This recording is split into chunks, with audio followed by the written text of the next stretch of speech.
Eu não consigo vir aqui e dizer, do jeito que esse cara recebeu um milagre, agora todo mundo vai receber milagre e garantir para você que todos os nossos problemas vão acabar. Você pode dizer que eu não tenho fé para fazer isso. Beleza, você tem? Por que você não faz na sua vida? E aí a nossa conclusão seria que o Deus que fez milagres lá não vai fazer aqui?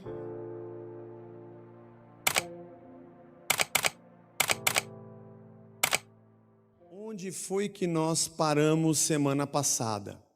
Capítulo 2. Nós tivemos, acho que uns 4 domingos no capítulo 2, se eu não me engano.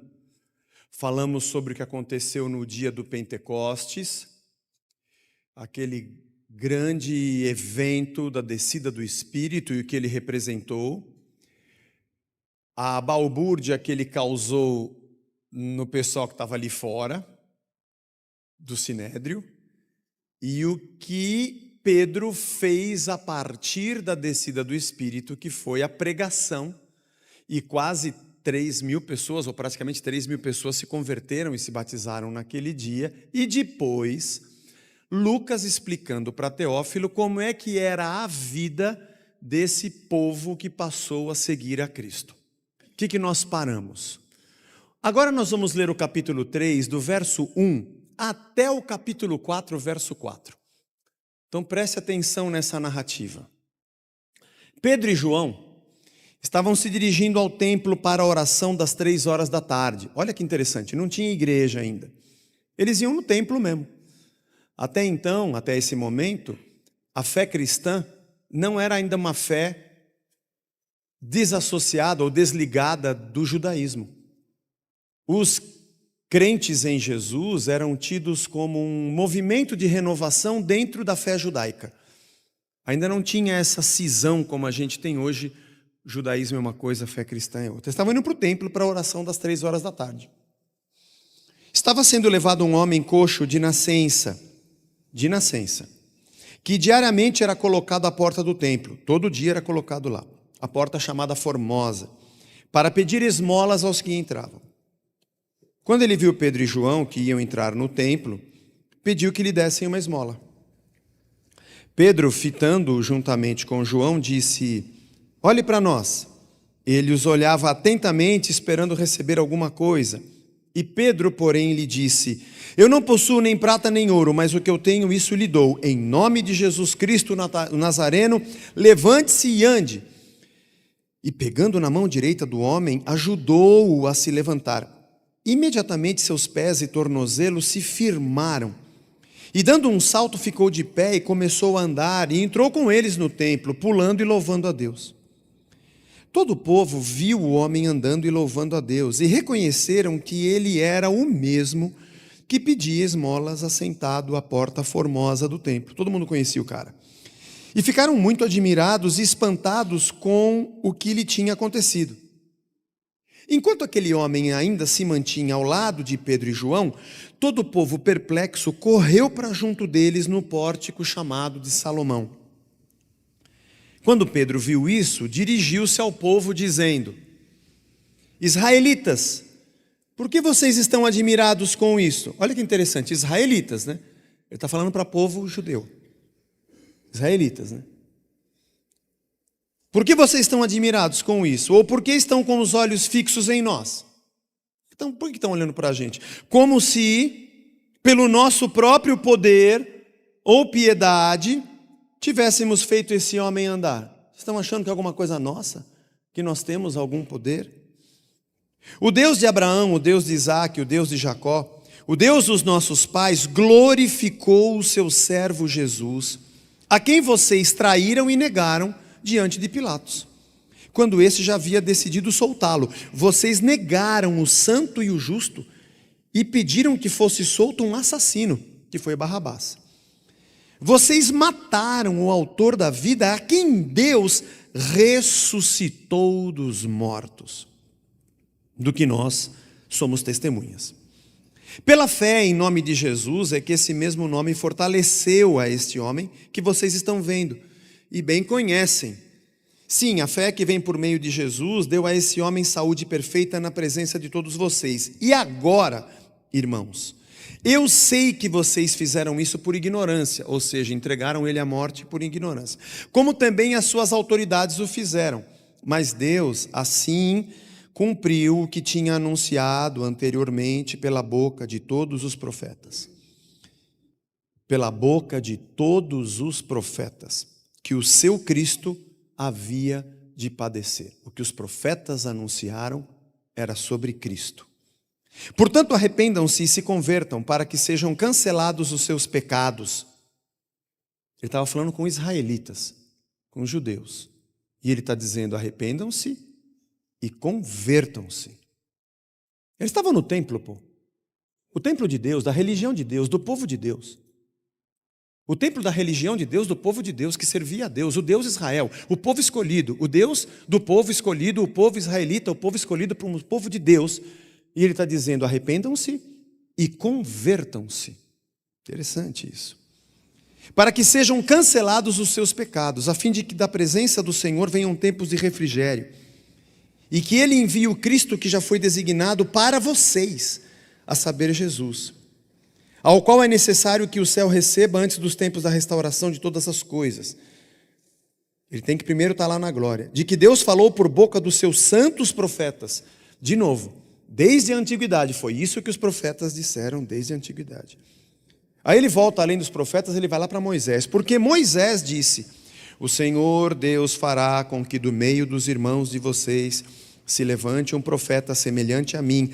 A esse vocês ouvirão em tudo o que ele disser, e quem não der ouvidos a esse profeta será exterminado do meio do povo. Ele cita o que Moisés disse ao povo em Deuteronômio capítulo 18. Moisés disse isso aqui: vai vir um outro profeta, e quem não crer nele vai morrer. E ele está dizendo, ele falava sobre Jesus. E todos os profetas, a começar com Samuel, assim como todos os que falaram depois dele. Ele falou de Moisés, falou dos profetas, falou de Samuel. Todos os que falaram depois dele também anunciaram esses dias. Caramba, todos os profetas estavam falando sobre o nascimento da igreja. Vocês são os filhos dos profetas e da aliança que Deus estabeleceu com os pais de vocês, dizendo a Abraão. E agora ele vai lá para Abraão: na sua descendência serão abençoadas todas as nações da terra. Ele cita os profetas, ele cita Moisés, ele cita Samuel, ele cita Abraão. Tendo Deus ressuscitado o seu servo, enviou primeiramente a vocês para abençoá-los, no sentido de que cada um abandone as suas maldades. Capítulo 4. E enquanto Pedro e João ainda falavam ao povo, chegaram os sacerdotes, o capitão do templo e os saduceus, ressentidos, porque os apóstolos estavam ensinando o povo e anunciando em Jesus a ressurreição dentre os mortos. O problema era a ressurreição dentre os mortos. Prenderam Pedro e João e os recolheram ao cárcere até o dia seguinte, pois já era tarde. Porém, muitos dos que ouviram a palavra creram, subindo o número desses homens a quase 5.000. Senhor, nos abençoa, nos faz entender a Tua palavra, nos edifica, nos alimenta com a Tua verdade. Esse é o nosso pedido em nome de Jesus. Amém. De 3.000 que haviam se convertido lá no dia do Pentecostes, você se lembra? Agora o número sobe para 5.000. A fé vai se expandindo e mais gente vai crendo. Olhando de longe o texto, eu costumo dizer que a Bíblia é um texto para a gente ler bem de perto, com uma lupa. Olhar o que está por trás da língua portuguesa e lá no grego original, ver o tempo verbal, ver o que ele está querendo dizer de verdade, entender aquela cultura específica, ver o que aquilo significava naquela época. A Bíblia é um texto que a gente lê de perto, mas também é um texto que a gente afasta e vê de longe para entender o cenário todo. Olhando um pouco de longe, parece que Lucas, na sua narrativa, está repetindo o mesmo padrão do capítulo 2. Ele anuncia a descida do Espírito, um grande sinal. Ele anuncia os estrangeiros entendendo na sua própria língua materna, um grande milagre. E quando a confusão acontece, Pedro vem e prega e anuncia a ressurreição. E pessoas são salvas. E agora no capítulo 3 acontece o mesmo padrão. Lucas, escrevendo para Teófilo, fala de uma obra grande do Espírito na Porta Formosa, um grande sinal, a cura do coxo. E aí quando todo mundo fica em confusão e vem falar com Pedro, ele anuncia a ressurreição. E de 3.000, agora sobe para quase 5.000. O número de convertidos e de pessoas que aderem à fé.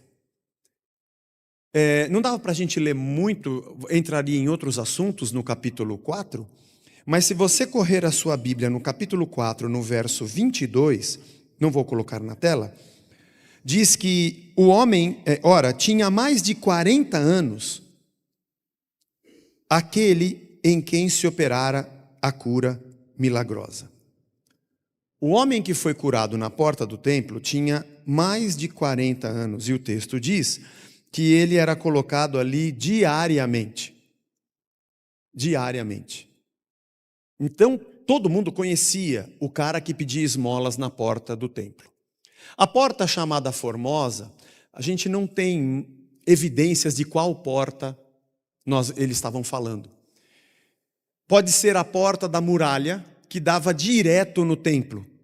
Uma das portas principais, hoje chamado de Portão Dourado. Ele está fechado, não é mais aberta essa porta, mas tem ali a marca dela, para quem já foi a Jerusalém. Essa porta dava acesso direto ao templo. Na verdade, não ao templo, mas ao pátio do templo, que era uma obra gigantesca de Herodes. Foi a ampliação que foi feita. Aliás, quando alguém mostra esse desenho na internet, fala, este é o templo de Salomão. Não, o de Salomão era menor, era só a parte ali do sacrifício. Essa ampliação toda é conhecida como o templo de Herodes, na verdade. Que nem todos os judeus gostavam muito, porque Herodes pôs a mão e ampliou mais do que tinha dado Deus a Davi como planta do templo. Inclusive nesse grande pátio, que também já era considerado templo, tinha uma fortaleza chamada Antônia, que era uma torre onde ficavam soldados romanos verificando o que estava acontecendo lá dentro. Eles achavam isso um assinte, uma ofensa, ter soldados romanos dentro do pátio, que para ele já era templo. Alguns acham que a porta formosa seria a porta que dava acesso já ao ambiente do templo, que separava o pátio, chamado Pátio dos Gentios, do átrio das mulheres, que as mulheres podiam entrar até a primeira parte, e que essa porta seria a porta formosa. Outros acham que seria uma terceira, que é a que separa o átrio das mulheres do átrio dos homens de Israel. A gente não tem certeza. O pórtico de Salomão provavelmente era um lugar do lado de fora. Isso é uma certeza. Não se sabe direito onde ele ficava. Há quem entenda que passando a porta da muralha, entrando na cidade e no pátio do templo, já tinha o pórtico, um arco chamado Pórtico de Salomão. A gente não sabe exatamente aonde aconteceu, mas a verdade é que o povo vinha para entrar no templo, e esse cara, que já tinha mais de 40 anos, todo dia era colocado na porta do templo. Se tinha mais de 40 anos e todo dia era colocado lá, significa que todo mundo sabia quem era esse cara. Inclusive, quando ele entra e adentra a região do templo, ou o lugar do templo, todo o povo fica espantado, porque todo mundo conhecia aquele cara. Mais de 40 anos e todo dia era colocado lá, todo mundo sabia quem era o cara. Muita gente ali já deu esmola para aquele cara, ou já rejeitou esmola para aquele cara. Portanto, eu não estou errado em dizer que o próprio Pedro e João se depararam várias vezes com aquele cara na porta do templo. Porque Pedro, João e os discípulos entraram várias vezes no templo ao longo da vida, centenas talvez. Já que todo mundo ia ao templo nas festas como Páscoa, como Pentecostes e outras festas judaicas em que o povo ia ao templo e ali adorava e ofereciam seus sacrifícios, enfim, fazia parte da vida religiosa. E eu talvez não esteja errado em dizer que o próprio Jesus entrou no templo, aliás, antes da sua morte e ressurreição. Estamos aqui talvez nessa narrativa alguns meses depois da ressurreição de Jesus. Pelo menos 2 meses, um pouco mais da ressurreição de Cristo, que o próprio Jesus entrou e saiu do templo e passou por aquele cara. É interessante isso, irmãos? Interessante isso. E não fez nenhum milagre, não curou aquele cara. Nem Pedro e João pensaram em fazer isso e nem Jesus fez. Isso é muito interessante. Por que você está falando isso, Zé? Porque é o que está escrito. E eu estou só lendo o que está escrito. Há uma segunda coisa interessante, é que quando o homem é curado e ele entra no templo, há um alvoroço, porque todo mundo conhecia o cara. E aí, eles ainda estavam ali com o homem quando o povo vem até Pedro e João, no pórtico de Salomão, ou seja, eles estavam no pátio ainda. Houve um alvoroço, e essa galera veio para cima de Pedro e de João. Por quê, Zé? Especulação. Não há aqui a pergunta que o povo fez a Pedro e a João, mas pela resposta de Pedro e João, a gente imagina o que o povo estava perguntando. Quando ele começa a dizer, olha, vocês estão achando que esse cara foi curado pelo nosso poder, ou pela nossa piedade, vocês estão errados. É o Deus de Abraão, Isaac e Jacó que fez isso aqui. Ele liga aquele milagre ao Deus que eles diziam que criam. E dizem, foi ele que enviou Jesus, que vocês mataram, mas ressuscitou no terceiro dia. Ele linka o milagre ao Deus que eles criam no templo e liga o Deus que eles criam no templo ao Jesus que morreu pela culpa daqueles israelitas, por aquelas autoridades e ressuscitou no terceiro dia. Ele volta para a ressurreição. Quando acontece aquele milagre e as pessoas vêm até Pedro e João e ele diz, não é por nosso poder, é porque talvez eles estivessem se aproximando porque eles viram um sinal e disseram, esses caras podem fazer mais sinais, faz um para mim também, pode ser. É bem provável que esse era o questionamento, para eles responderem isso, para responderem que não é nosso poder e não é a gente que tem poder de fazer isso. É porque com certeza eles também, quando passaram pela porta e viram aquele cara muitas vezes ali, talvez até por anos, nunca tivessem se atinado na ideia ou no fato de que eles deveriam levar cura para aquele homem. Outra coisa interessante é que quando esse povo vem até Pedro e João, a pregação de Pedro não é sobre o milagre. Isso é muito interessante, irmãos. Porque Pedro poderia ter feito uma teoria sobre o que havia acontecido. Atenção, isso aqui é o poder de Jesus que está em nós, pelo seu Espírito. Afinal de contas, o Espírito tinha se derramado em Pentecostes, alguns dias atrás.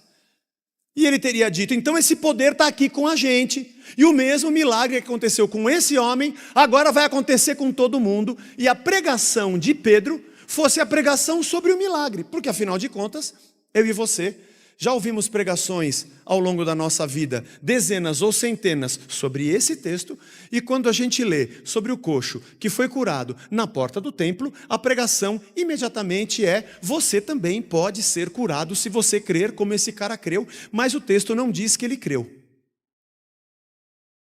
O texto diz que ele pediu uma esmola, ele não pediu um milagre. Foi Pedro e João que acharam que deveriam falar para ele levantar e andar. E a pregação do Pedro e do João não foi sobre o milagre para que mais pessoas recebessem milagres. Zé, está querendo dizer que é errado ler esse texto e pregar sobre milagre? Irmão, eu não sou juiz de ninguém. Deus me colocou para criticar ninguém. Mas eu escolhi pregar o que está escrito.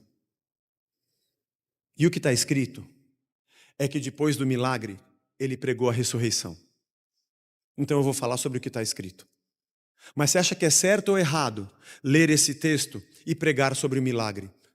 Não sei, irmão, e não quero saber. Eu só quero dizer o que foi que Pedro, o apóstolo, fez depois do milagre. Estou dizendo isso porque eu e você... Senhor, espera um pouquinho que a gente vai conversar aqui. Depois o senhor volta. Obrigado. Só entre nós aqui, irmãos. Tem alguém aqui nesse lugar que não tem nenhum problema? Então é todo mundo igual, tipo eu também. Eu tenho também problema de saúde que eu tenho que resolver, situações da vida, algumas questões que dizem respeito à nossa vida de pagamento de conta, situações a serem resolvidas, família, todo mundo tem, né? Eu vou dizer para você, irmão, que eu não consigo. Aproveitando que Deus não está aqui, eu não consigo vir aqui e dizer, do jeito que esse cara recebeu um milagre, agora todo mundo vai receber milagre e garantir para você que todos os nossos problemas vão acabar. Você pode dizer que eu não tenho fé para fazer isso. Beleza, você tem? Por que você não faz na sua vida? E aí a nossa conclusão seria que o Deus que fez milagres lá não vai fazer aqui? Aí eu vou responder a você lendo o texto. O texto não é sobre um milagre, apesar do milagre ter acontecido. E vou te dizer que acontece mesmo. E agora, se eu perguntar aqui, quem já viu alguma coisa milagrosa e sobrenatural na sua vida ou ao seu redor? Tem alguém aqui? Quase todo mundo tem. Porque Deus faz mesmo. Ele é maravilhoso. Eu só não tenho um joystick para controlar Deus. E quando eu vejo um milagre, eu pregar sobre o milagre para todo mundo, porque eu não controlo Deus. E eu não sei o porquê eu passo pelas coisas que eu passo, só sei que eu passo. E eu não sei porquê em algumas situações Deus me livrou milagrosamente e em outras Ele deixou eu passar. Porque não sou eu que controlo o Senhor, é por isso que eu sou servo e Ele é Senhor. É o Senhor quem comanda os servos. Eu só sei que o poder da ressurreição e da nova vida está em mim, passando ou não por problemas. E eu sempre vou glorificar a Deus pelos milagres e feitos que Ele faz. E nós vamos em todo domingo insistir em orar pelas pessoas que pedem, em orar por quem está enfermo, em orarmos uns pelos outros e pedirmos a Deus pelas nossas dificuldades. Mas o feito de Deus a partir da nossa oração não interfere na nossa fé, porque Ele é o ressurreto que nos deu uma nova vida. Pode voltar, Senhor, obrigado. Era um papo só entre nós, tinha que lavar a roupa limpa aqui em casa. Pronto. Portanto, após o grande sinal e o grande milagre, o povo se une ao redor de Pedro e ele prega sobre a ressurreição. Ele começa a falar sobre Cristo e a novidade de vida daqueles que creem nele. E está falando com gente que está no templo, está falando com israelitas e judeus, é isso que ele diz. E ele se reporta a toda a tradição que esses caras têm de fé. E ele diz que todos os profetas falavam sobre Cristo. Já me fizeram essa pergunta várias vezes. Zé, eu nunca vejo você pregando o Antigo Testamento. Minha resposta é, cara, Jesus mandou eu ir pelo mundo pregar o Evangelho. Não importa se ele está escrito no Antigo ou no Novo, eu só penso no Evangelho. Afinal de contas, todos os profetas, não sou eu que estou dizendo, é o Evangelho que está dizendo, é Pedro que andou com Cristo que está dizendo, que os profetas falavam sobre Cristo. Mas eu pensei que a profecia dos profetas era sobre Israel, sobre o reino de Israel, sobre um outro rei que viria como Davi, ou sobre nós, sobre o nosso reinado. Não, o Antigo Testamento fala sobre Cristo. Não fala sobre a sua vitória, nem sobre o seu reinado, nem sobre uma nação, nem sobre Israel, nem uma bandeira com uma estrela azul no meio. Não é isso, é sobre Cristo. Não sou eu que estou dizendo, é o texto. Um dos problemas de pregar o que está no texto é que o texto estraga a nossa religião. O Evangelho acaba com a nossa religião. Uma outra coisa é que ele fala de Moisés. Ele vai para a lei, ele fala dos profetas e volta lá para a lei. E diz que Moisés, quando anunciou sobre o profeta que viria, não era para Israel, não era um novo rei, não era um novo Moisés, era Cristo.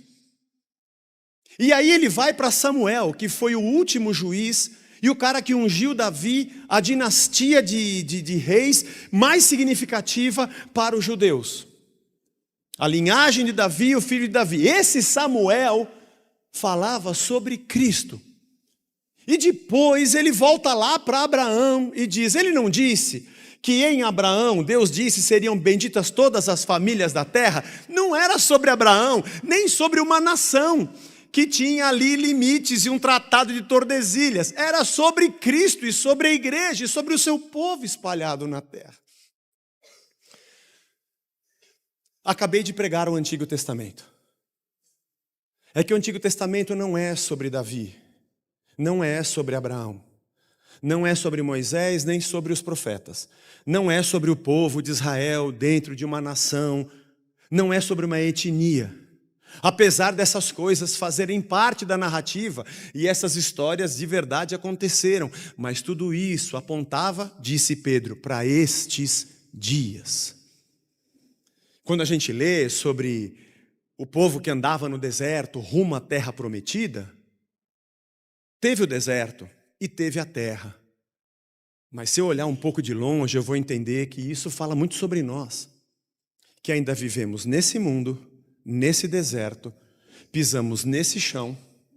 Não sei explicar porque o deserto continua sendo deserta, só sei que é assim.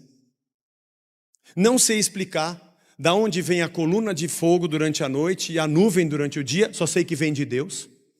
Não sei por que em vez dele deixar essas colunas, ele já não me tira do deserto, não sei, só sei que eu tenho que andar nesse deserto.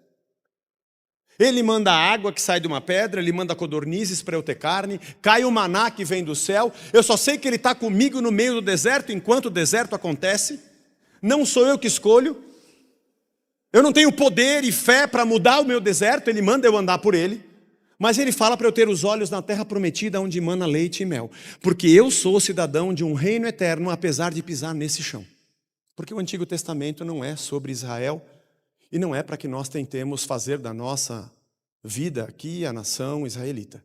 É sobre Cristo. É sobre a ressurreição. É sobre uma nova vida. É sobre ainda pisarmos nesse chão com a consciência que não pertencemos mais a este mundo.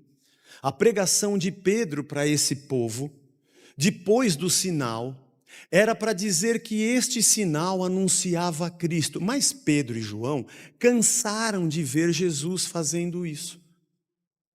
Pelo menos quando eu leio os evangelhos, e nós já passamos por Lucas, Jesus abriu os olhos de cegos, curou surdos, mudos, paralíticos, multiplicou pães, acalmou a tempestade.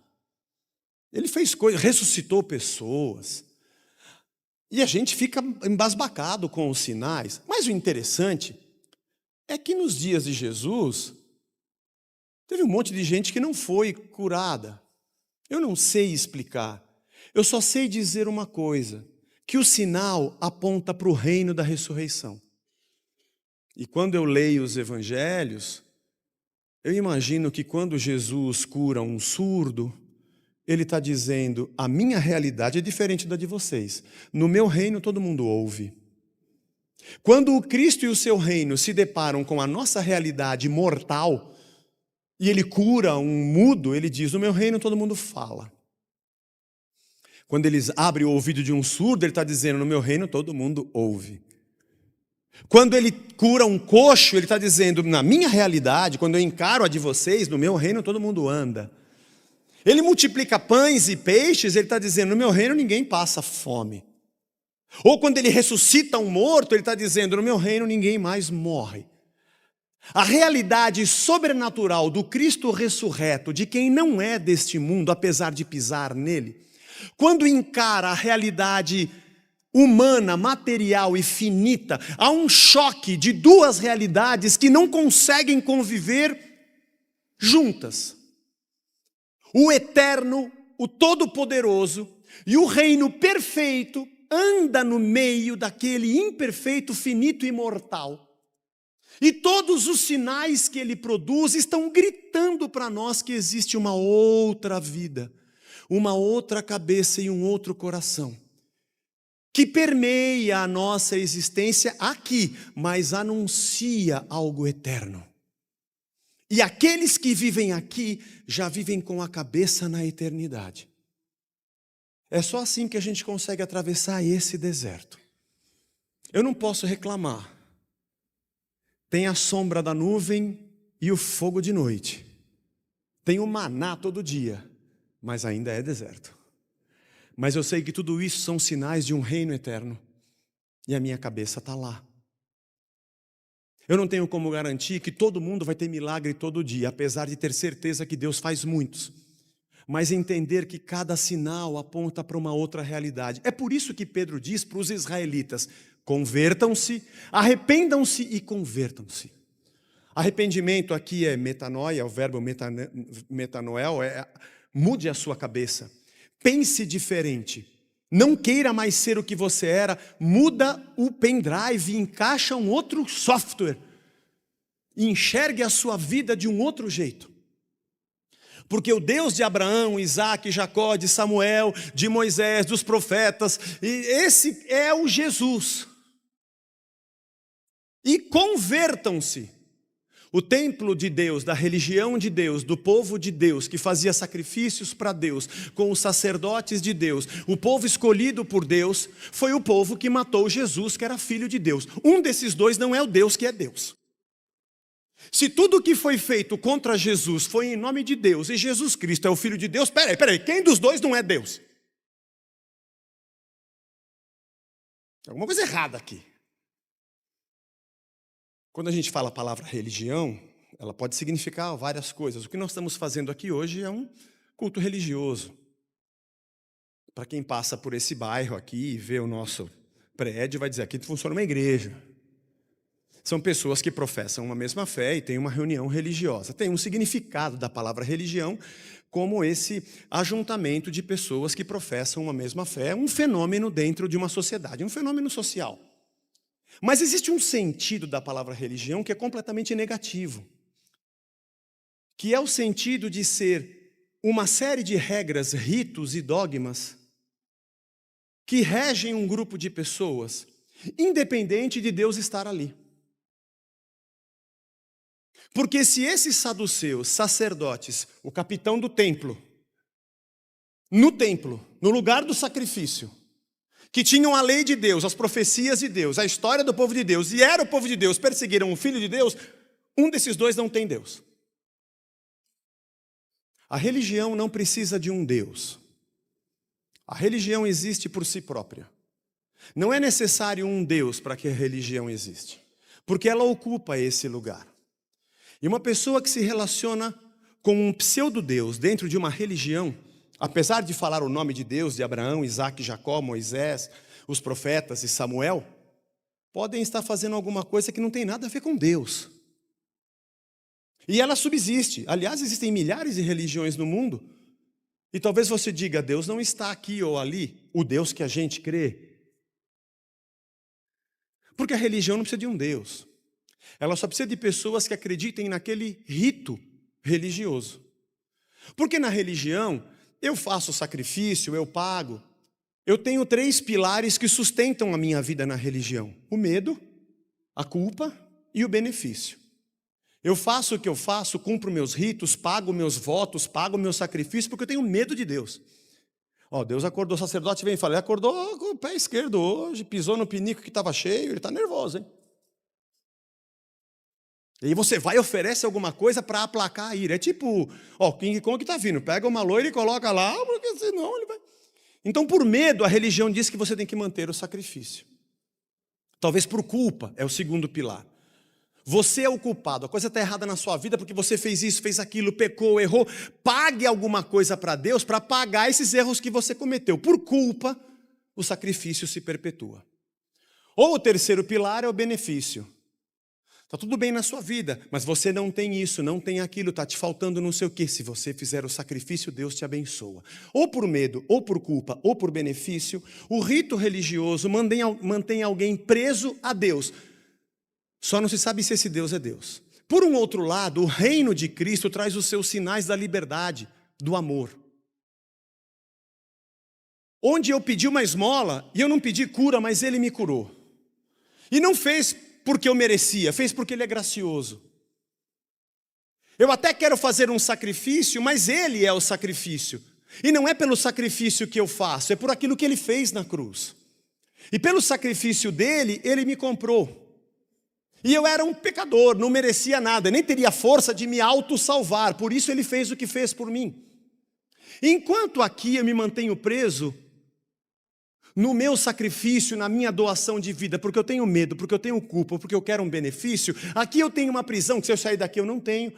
Se eu sair daqui eu estou sem cobertura, se eu sair daqui eu estou amaldiçoado, se eu sair daqui vai dar frieira, se eu sair daqui vou bater o carro, se eu sair daqui vai acontecer um cataclisma na minha vida e eu estou ferrado porque as pragas do Apocalipse virão sobre mim porque eu saí da religião.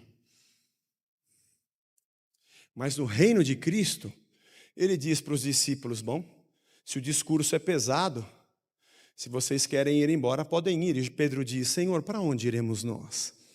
Só o Senhor tem as palavras da vida eterna. Eu não estou aqui porque eu sou obrigado. Eu não estou aqui porque eu tenho medo. Eu não estou aqui porque eu quero um benefício. Eu não estou aqui porque eu me sinto somente culpado. Eu estou aqui porque o teu sacrifício cobriu a minha culpa. Eu estou aqui porque a tua graça e a tua misericórdia me abençoaram, sem eu pedir. Eu estou aqui porque o Senhor morreu por mim primeiro. Eu não estou aqui porque eu tenho mérito. E eu não ofereço o que eu ofereço e faço o que faço porque eu tenho medo, culpa ou quero um benefício. Eu faço por gratidão, eu faço porque eu te amo. E eu sei que o Senhor não me prende, mas eu quero estar preso a essa liberdade do amor. Como eu sempre digo, duas pessoas estão sentadas no mesmo lugar, na mesma celebração, as duas levantam a mão, as duas choram, as duas se ajoelham, as duas cantam, as duas oram, as duas se emocionam, as duas dão uma oferta na igreja,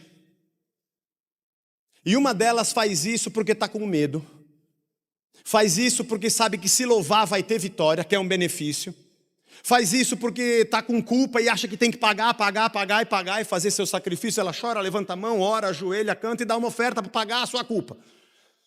E o outro, exatamente do lado, faz a mesma coisa com a mesma emoção, só que dentro dele o pressuposto é outro. Eu louvo a Deus porque eu não sou merecedor, mas Ele me salvou. Eu reparto o que eu tenho porque eu tenho compaixão e amor de doar aquilo que eu tenho. Eu me ajoelho e oro porque eu estou rendido a Ele, grato pelo que Ele fez por mim. E o reino da graça encheu o meu coração. Parece que é igual, mas é muito diferente. É por isso que ele diz aos israelitas que são judeus, vocês têm que se arrepender, e vocês têm que se converter. Peraí, nós somos o povo de Deus, a religião de Deus, do povo da religião de Deus, a religião de Deus, os sacerdotes que são ungidos por Deus, dentro do templo que é a casa de Deus, sem falar que eu tenho que me converter ao quê? A Deus. Porque a sua religião transformou o Deus que você crê na sua imagem. E Ele é o que você acha que Ele é, e não o que de verdade Ele é. É por isso que o Evangelho decepciona a gente. Porque ele fala do Deus que é o que é, não daquilo que eu queria que Ele fosse. E naquele momento em que um grande sinal acontece, Pedro começa a falar sobre a ressurreição. Partindo de Abraão, Moisés, Samuel, todos os profetas, falando sobre Cristo e a ressurreição. Sobre a nova vida, sobre o novo nascimento, sobre uma nova mente e um novo coração, uma nova conduta. Está nascendo um povo novo. Eles estão morrendo para essa existência e ressurgindo para Deus. Está nascendo uma nova nação que não tem tratado de Tordesilhas. Está nascendo um novo povo, de uma nova espécie.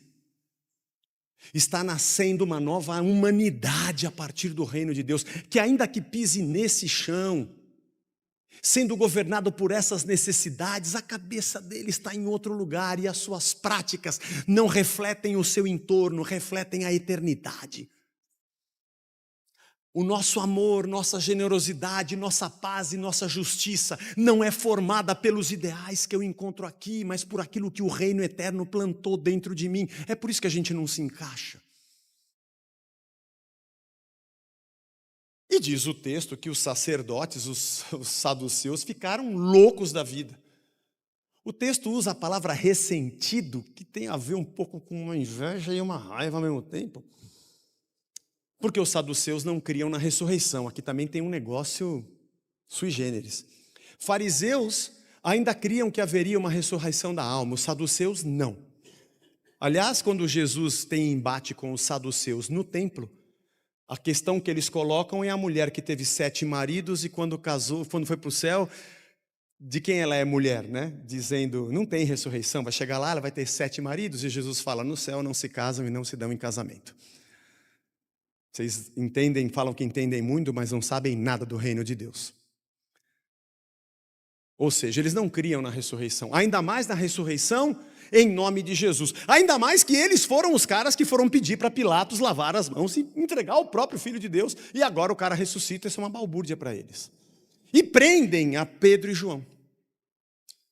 Porque o fundamento da nossa fé está na ressurreição. Paulo diz que se Cristo não ressuscitou, é vã a nossa fé. O que ele está dizendo é que Jesus Cristo é uma nova vida. E a essência do Evangelho é sermos novas criaturas. De maneira simples.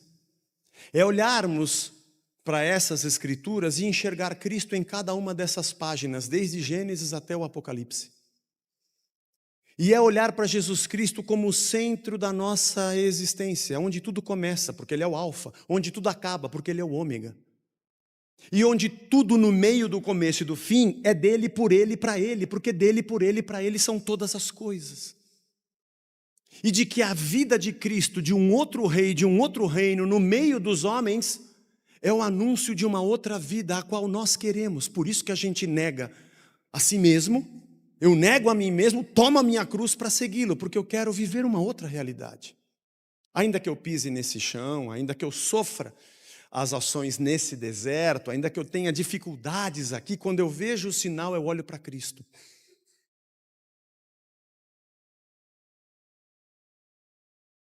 Eu acho que o cara que foi curado precisava ouvir a pregação de Pedro e João. Porque se o cara que foi curado fosse apenas curado, e Pedro pregasse apenas o milagre para que mais pessoas recebessem, não foi isso que ele fez, mas digamos que ele tivesse feito, poderia ser que tivessem muitos milagres sem nenhum salvo. Veja, não estou dizendo que o milagre não aconteceu, claro que sim. E não estou dizendo que a gente não deva crer, claro que a gente crê, por isso que a gente ora todos os dias por todas as pessoas. E por isso que a gente crê, aliás, por isso que a gente está aqui, porque a gente crê num Deus que é sobrenatural. O que eu estou querendo dizer é que milagre não é o fim. E aquele cara, se tivesse recebido um milagre e não tivesse crido em Cristo, um milagre na vida dele seria só uma melhoria de vida por mais alguns anos enquanto ele está aqui, porque depois viria a condenação eterna. E teve muita gente ali naquele dia do pátio que queriam receber um milagre e não receberam, porque o milagre foi só um sinal daquele cara. Mas receberam um grande milagre, que é um novo nascimento. Uma nova vida. Isso significa que a gente não se alegra quando vê alguém recebendo uma dádiva do céu? Claro que sim. E tomara que seja eu. Claro que a gente crê. É por isso que a gente ama a Deus pelas coisas sobrenaturais que Ele faz a princípio. Mas quando a gente entende que aquilo ali sinaliza uma outra existência, meu Deus, ele se torna um detalhe dentro do todo. Eu não sei se meus problemas todos vão se resolver na minha vida, mas que eu tenho uma nova vida, isso eu tenho certeza. Eu não tenho como dizer a todo mundo que seus problemas acabaram, porque você sabe que não. Mas eu sei como é que a gente vive nesse deserto. Cai codorniz, cai maná, água sai da pedra. Eu não sei explicar por que essas coisas acontecem, a não ser graça e misericórdia de Deus, apesar dele não ter nos tirado do deserto, mas eu sei para onde a gente vai. Aliás, na oração de Cristo em João capítulo 17, ele disse ao Pai: eu não peço que o Senhor os tire do mundo. Eles estão nesse deserto, eles vão continuar aqui. Mas ajuda eles, livra eles do mal.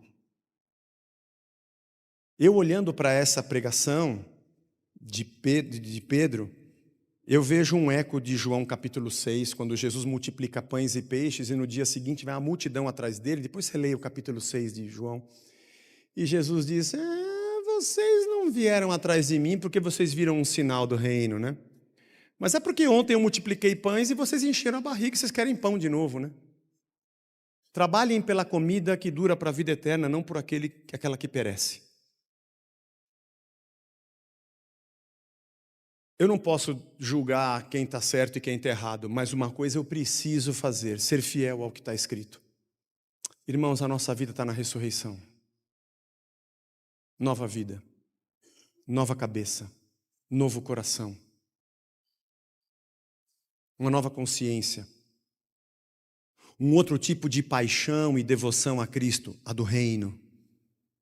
Olhando para o autor e consumador da nossa fé, celebrando quando Ele nos coloca de pé, agradecendo quando coisas sobrenaturais acontecem, mas maduramente continuando a ser adoradores e gratos a Deus porque a nova vida nos alcançou e porque o seu reino nos abraçou.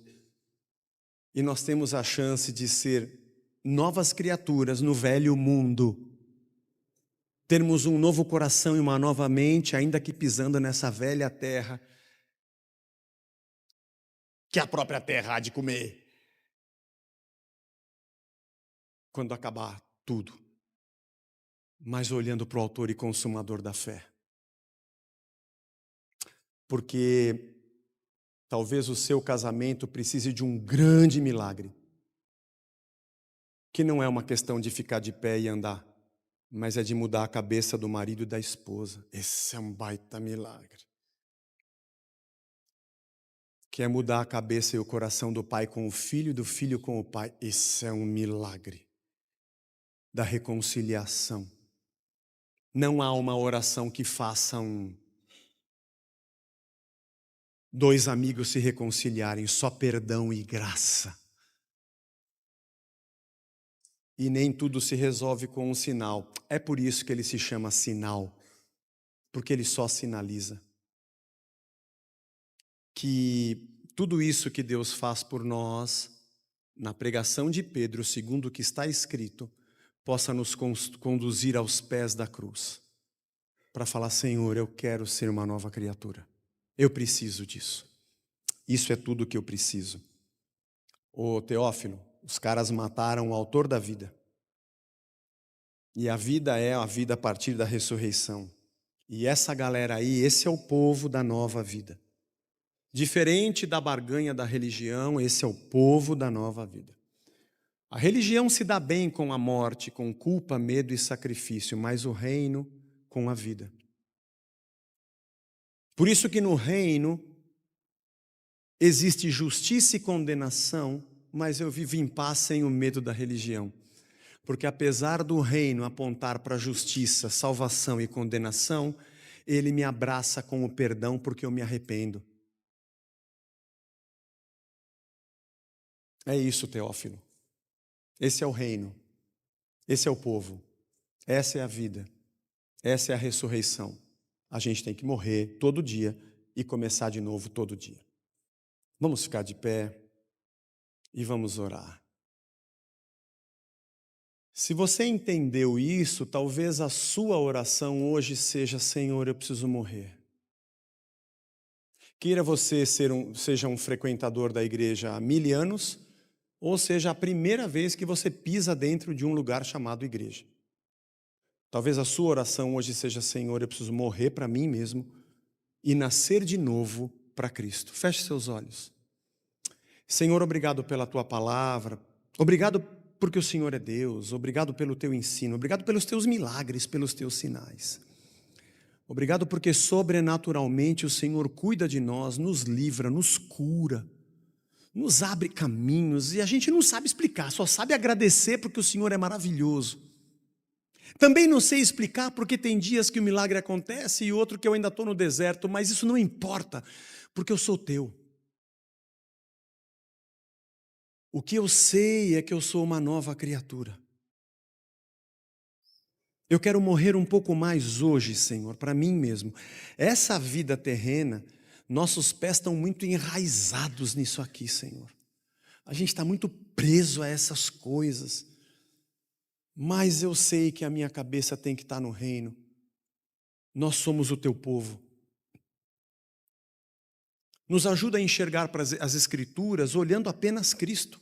Desde Abraão, Moisés, Samuel, profetas, olhando ali, enxergando a Tua igreja, o Teu povo e Jesus anunciado. Deus entre nós. Senhor, nos livra do grande perigo que é nós sermos uma religião de Deus, falando sobre Deus, fazendo sacrifícios a Deus, com sacerdotes de Deus, sendo o povo de Deus e matando Cristo. Falarmos sobre Deus de um Deus que não é Deus. olharmos para o Evangelho e querermos que aquele Jesus seja a imagem que nós temos de Deus. Nos livra disso, Senhor.